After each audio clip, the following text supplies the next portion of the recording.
Hello mga Lodi, so isa ka rin ba sa nakakaranas ng kahit anong post mo sa iyong pagre-reels or kahit sa post ng video, at kahit nakikipag-engage ka sa iba ay hindi pa rin umaangat ang inyong viewers o followers?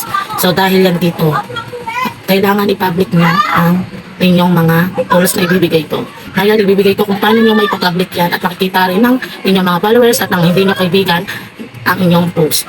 Kaya kung hindi nyo pa alam to, ito ipapaalam ko na sa inyo. Ayan.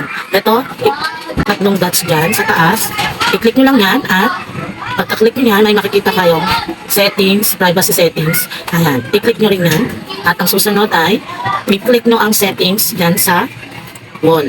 Yan. So yan mga Lodi, pagka-click nyo yan, makikita nyo dyan yung mamimili kayo dyan kung nakapublic na yan lahat. Kailangan nakapublic yan para magugulat ka na lang na unti-unti nang aangat ang inyong viewers. Kaya sa mga baguhan dyan at sa mga na-monetize na, kung hindi nyo pa alam to, ay just follow the ano lang na sinabi ko, and sigurado na magugulat ka na lang na tataas na ang inyong mga viewers. Dahil ako dati naranasan ko yan, hindi siya naka-public, naka-print out, mine lang pala siya. Kaya let's go mga Lodi, manoorin mo mabuti to, tapusin mo muna bago ka mag-react, and yun lang, salamat po.